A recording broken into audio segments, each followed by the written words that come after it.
care unit, patients are there for a long period of time, and the computer precisely records how much drug it gave. So we have very precise records over a period of days about how much drug was given. With the computer, we would increase the amount of drug in the blood if the person needed more sedation, or we would reduce the amount of drug, but again, all controlled by the computer.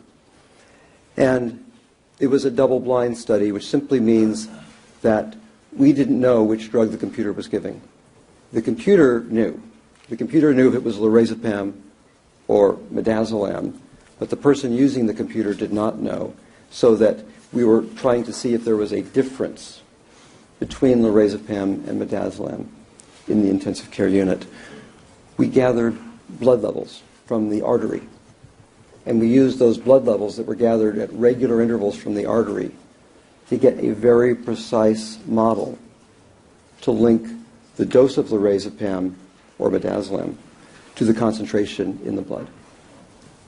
And why did you rely upon this study in this case? I relied upon it because of the amount of data gathered in this study was huge. I don't recall the number of subjects, although I can look at the paper and tell you. But each subject was studied very intensively over a period of days. And so, in my view, this study provides the best pharmacokinetic model to use to predict lorazepam concentrations after a dose. And in that field of pharmacokinetics, is this article widely relied upon and cited by other researchers? Yes. Where was this study done? This study was done at Stanford University, specifically the Palo Alto Administration's Veterans Hospital. And you indicated, I believe, that both you and Dr. Geller were the principal investigators? Correct.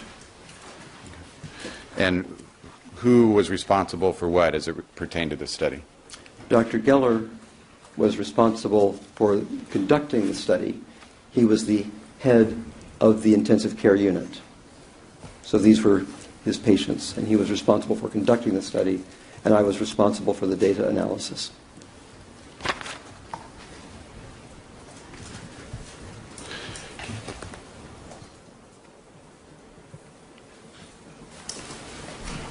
We have just one moment, Your Honor.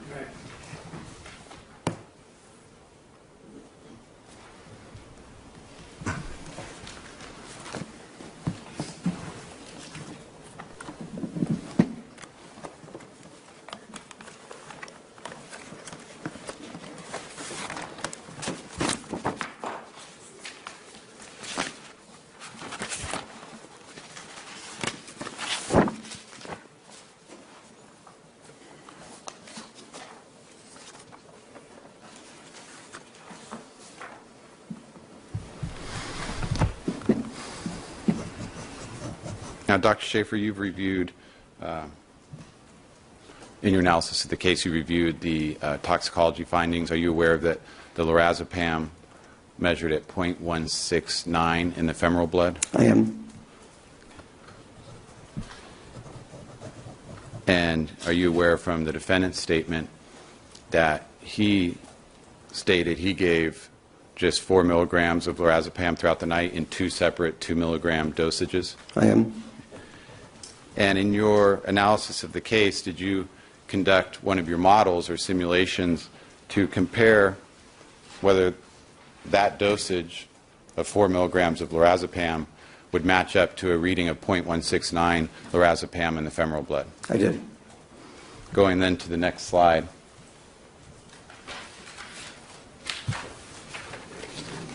Of People's 217.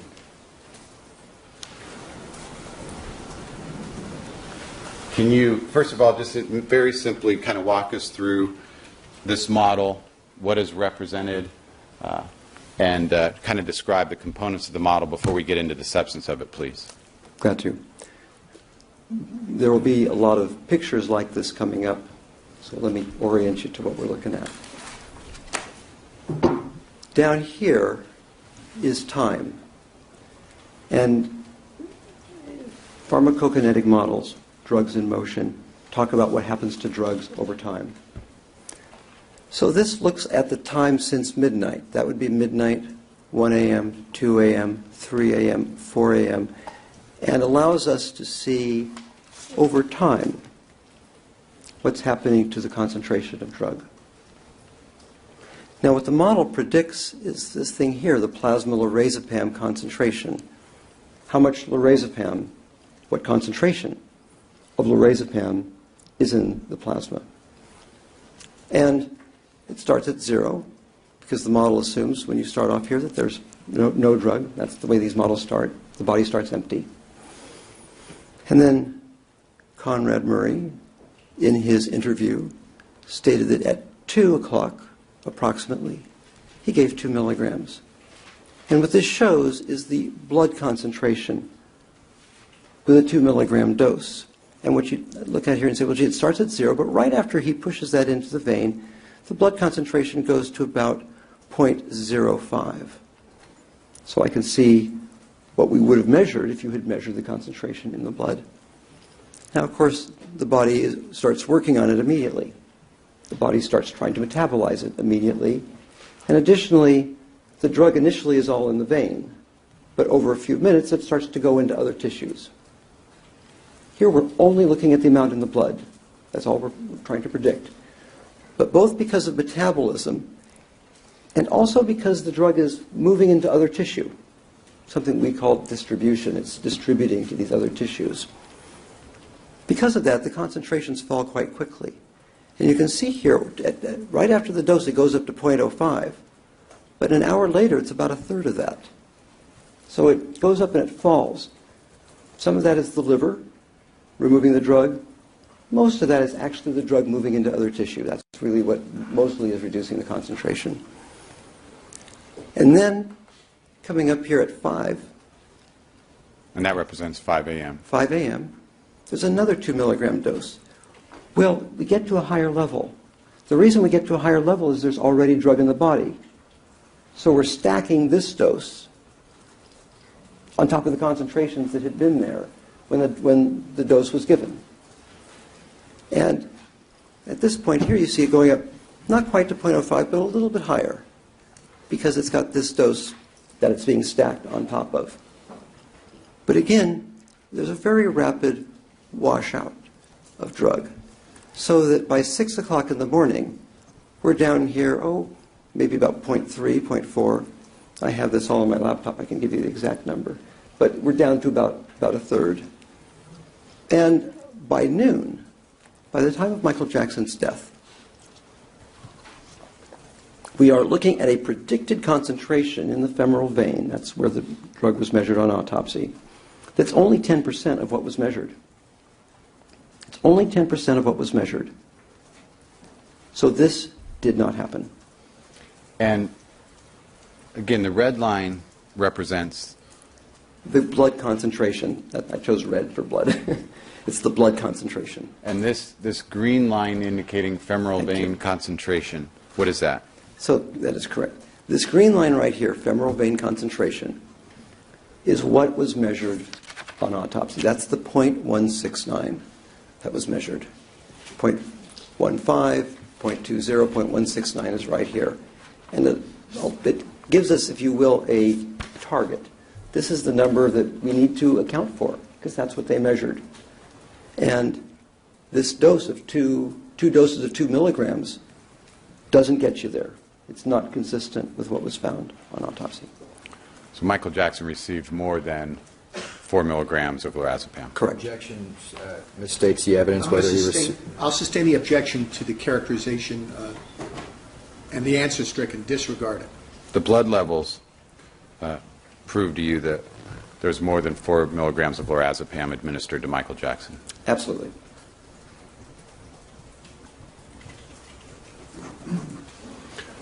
Your Honor, may I inquire what time the court's going to take a break? I was thinking about 10:15. I'm wondering if we could do a little early so I could try to get the PowerPoint. I think it'll be important to have better color in the slides. Mr. Chernoff, is that okay? Sure. Hopefully it's okay, so you can have brunch, ladies and gentlemen. Please remember all the admonishments, and we'll be taking a mid-morning break at this time. It's about 15 minutes or so. Thank you.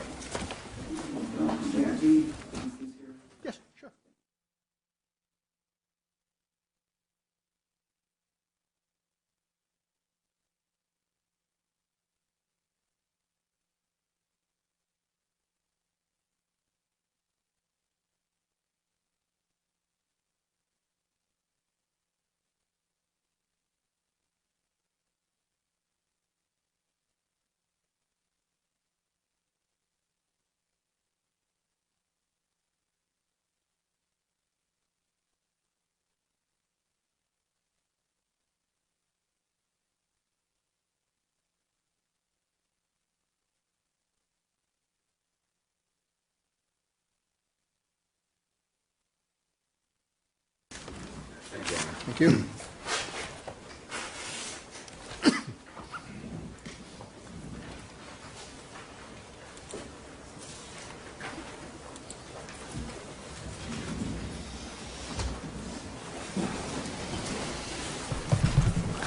Your Honor, is it possible to dim just the third bank of lights, the third switch?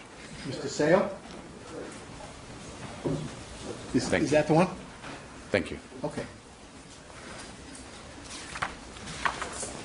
Dr. Shafer, okay, just again, so as we look at future models you've created, so the red line here indicates the blood levels, and here the green line as it relates to lorazepam relates to the 0.169 of the drug lorazepam found in the coroner's toxicology findings. Is that correct? Exactly right. And so based on your modeling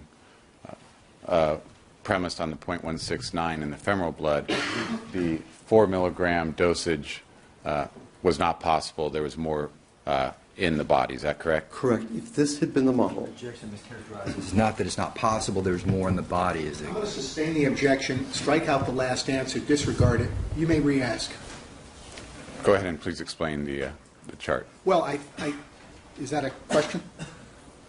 Could you please go ahead and explain the chart? Thank you. yes.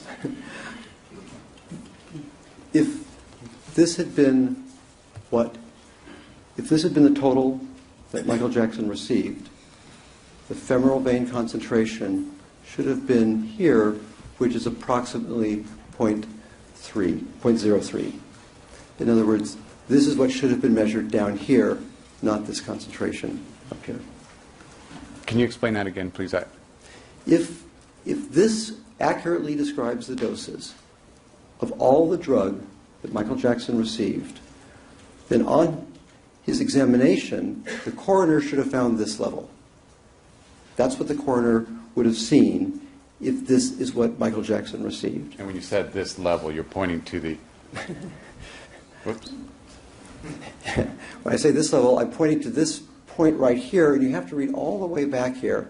If that's 0.05, this is, let's say it's half of it, 0.025. That's what that is. That's what the coroner would have seen when he did the autopsy. And you're pointing to the 12 o'clock. Yes, at 12 o'clock here, because there, at that time everything stops. Circulation stops. And so everything is frozen at this, the clock stops at this point in time. And with this simulation, assuming only 2 doses of 2 milligrams each, you never see a reading reaching 0.169 in the femoral blood. Is that correct? His witness. It's an expert. This is an expert. Overruled. You may answer it. Correct. The level is clearly below, and below by about threefold. Now, did you conduct a simulation which, based on the data available to you and based on your pharmacokinetic modeling, would explain a finding of 0.169 in the femoral blood? Yes, I did.